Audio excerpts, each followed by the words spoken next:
Hey guys, how's it going? It's Al. Week 7 DraftKings Showdown for Thursday Night Football. We have a game between the Denver Broncos and the Cleveland Browns. It's not a great game. It's not a thrilling game, but it's a game and it's on. It's going to be on television. And we're going to be able to play a single game showdown match for NFL DFS on DraftKings for that game. So I'm going to talk to you about the game. Browns are favored by 4.5. They're missing about 17 running backs in this game. So we're going to have to discuss which running backs we are interested in playing because there are 2 left on the roster that I think people are trying to figure out which one should I play on Thursday night. We're going to talk about that. We're going to go over some of the injuries. Both quarterbacks coming in questionable. There's a lot to discuss on this showdown breakdown, so thank you guys for being here. Drop a like on the video, subscribe to the channel, ring the notifications bell, leave me a reply down below, and we're going to take a look at the Fantasy Labs lineup builder and look at how you should be going about building your lineups, as well as how to do that in the lineup builder if you're interested in either max entering the 20 max entering the 150, whether it's the mini max game or the big dog, the $2.5 million tournament on Thursday night. So let's hit it. He's a legend.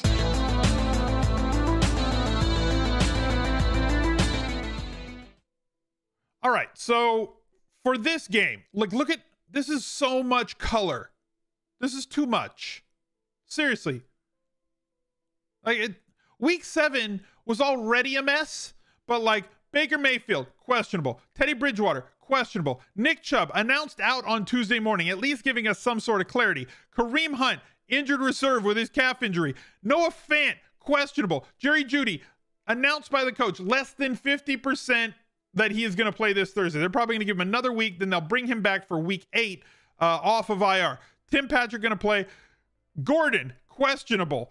Beckham Jr., questionable. Landry, still on IR. We'll see if they bring him back for this game. Njoku, questionable. There's too many damn letters. Stop it already. It's enough with the letters.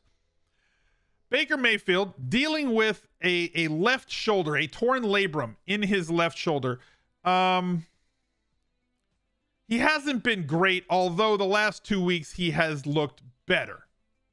But he's clearly struggling with this shoulder injury and now missing his top 2 running backs and was missing tackles, right? Their offensive line had players missing, and now they get to face Denver, who puts a lot of pressure on. Again, the Browns are favored by 4.5 in this one. The Broncos with them have a team. The total here is 43. Not a lot of offense expected, but single game showdown always can go different from what we expect just based on the nature of single game showdown. Teddy Bridgewater dealing with a foot issue. Hopefully it's not foot odor, and he'll be all right for Thursday night, because regardless of what we think about Teddy Bridgewater, regardless of how we file him in our minds about, well, is he one of the best quarterbacks in the NFL? No. Is he one of the most talented quarterbacks in the NFL? No. Is he one of the top 15 fantasy projectable quarterbacks on a week-in, basis? Probably not. But you know what? Teddy Bridgewater's been actually good this year. He's been very good this year with multiple touchdowns in 4 of 6 games. We've talked about all offseason how great the playmakers are on this Denver offense in the passing game, between Noah Fant and Courtland Sutton coming back, who Courtland Sutton has had a fantastic season. Just an absolutely amazing season. One of the league leaders in terms of air yards, targets, has not scored a bunch of touchdowns, at least that you would assume that would be relevant for somebody getting as many targets and as many end zone targets as he's gotten so far this year. Noah Fant, a game-breaking tight end as well, who in the absence of Albert O is seeing absurd usage in terms of both his routes per dropbacks and his snaps going up. So expect this to stay. And in the absence of Jerry Jeudy, now we also have Tim Patrick, who has performed very well while Jeudy has been out. And been a splash receiver of his own with 20-yard receptions in 3 of the last 4 games, including a touchdown against Las Vegas in week 6. So like, where are we going to go this week? Well, if we're playing Bridgewater captain spots, then that means that we've got to pair him with at least 2 of his pass catchers. The first thing that we want to do is make sure that 2 of those guys are in there. We're not going to include Judy. He's not going to be there. We are going to include Patrick. Not going to include the running backs. Melvin Gordon III, limited participant on Monday. If he's out, our path becomes very clear that we are going to include a lot of Javonte Williams in our lineups this week at only 7K in flex. They're priced about the same. And splitting time, it's a gamble either way, but if one is out, Williams becomes probably the most playable player on the slate. If you want to go with Hinton as kind of your one-off guy, he's gotten more than enough of the targets over the last 3 weeks to at least be relevant at 2K, and then maybe you find yourself a guy that's down in here, not unlike Sweeney on the Bills for 200 if they catch just a random touchdown, or if Melvin Gordon III does not play, Mike Boone would step into that secondary role because I don't expect Javonte Williams to be playing 100% of the snaps. Boone would step into that 30 to 40% guy, and he has shown that he is a talented running back when given opportunities, and he would probably get more opportunities and be extremely popular at 600 if that was the case. Looking at the other side of the ball with Cleveland, let's take Denver off of this. The running back situation is up in the air, let's say, but I don't think it's as much up in the air as people want to expect. Nick Chubb already announced out for this game. Kareem Hunt on the IR. He's out for weeks, maybe a month. We'll see. We have a couple of guys left in this spot. We have DEMETRIC FELTON, who is essentially a wide receiver. Okay? He is a pass catching back. He's not so much a running back who catches passes like James White, like JD McKissick, like Nyheim Hines. He's basically a wide receiver. Okay, they're not handing Felton the ball, but they like him, and they're going to utilize him as such. D'Ernest Johnson, however, I believe is going to step in as the primary back on first and second down for the Cleveland Browns in this game. Yes, you might get some carries from Felton, but like I'd be shocked if he got more than 5. Really, D'Ernest Johnson is going to be the running back that's going to get the vast majority of carries. They may go with more of a pass-heavy approach, but this team is designed on ground and pound. This team is designed to be a ball control offense that runs very efficiently behind a very talented offensive line when healthy.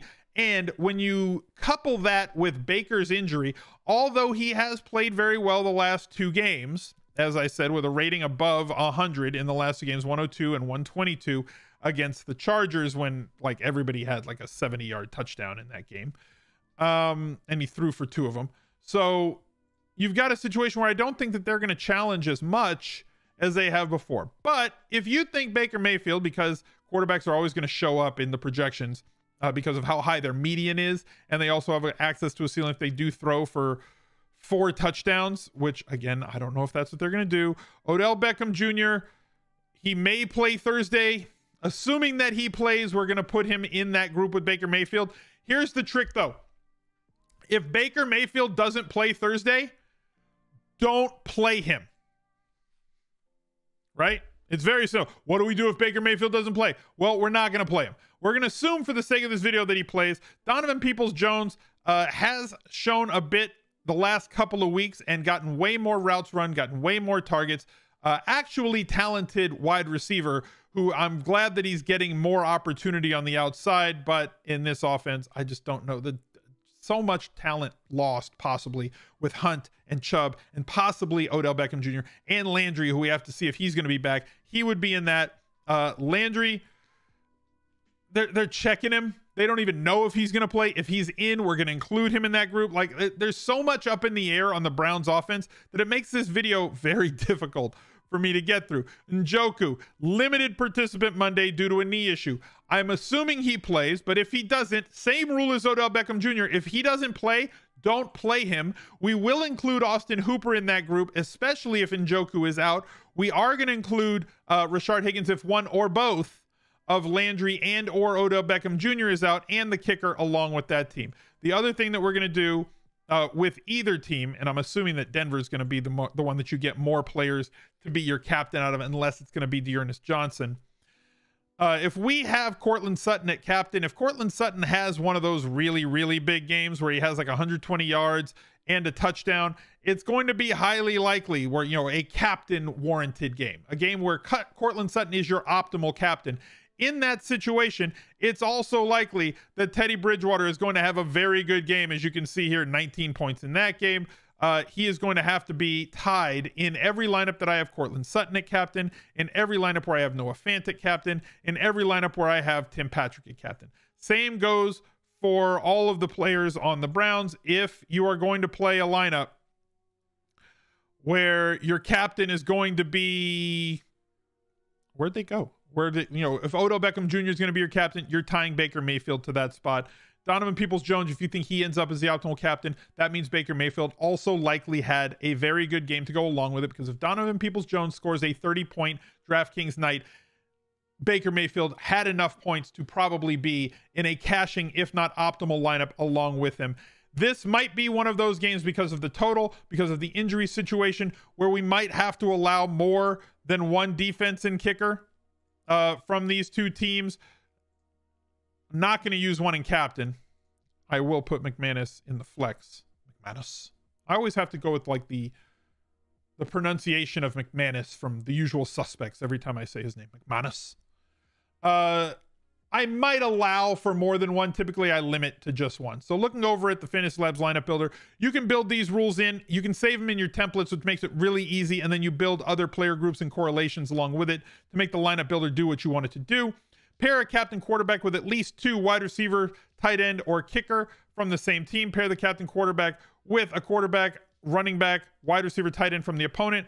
Make sure that your wide receiver and tight end is paired with the quarterback from the same team, and limit to at most 1 defense and kicker from the same game. You can allow it to go 2 in this game if you want to. Apply those settings, head over to the lineup builder, make 150, and as always, we now do it by floor. To try and get anybody that's trying to grab lineups and rip them off of YouTube as they pause this, we're going to make them catch an ad right here too. It's going to be great. You're going to have to set your lineups the way that you want. I usually max out my quarterbacks at like 7 or 8%, which I'm probably going to be doing as well in this game. At captain, I'm probably going to limit to like 50% of the quarterbacks in any flex lineups to try and capture as much upside as I possibly can, as well as building that player group behind them of 5 players that are lower projected percentage players for the slate to make sure that I get some sort of differentiation in every single one of my lineups. If you want to go check out the Fantasy Labs lineup builder, smizzle.tv/labs. There's a link right down below in the description and the pinned comment. Go check it out and support the people that support this stream. I wish you guys the best of luck. I'll see you later. Bye. He's a legend.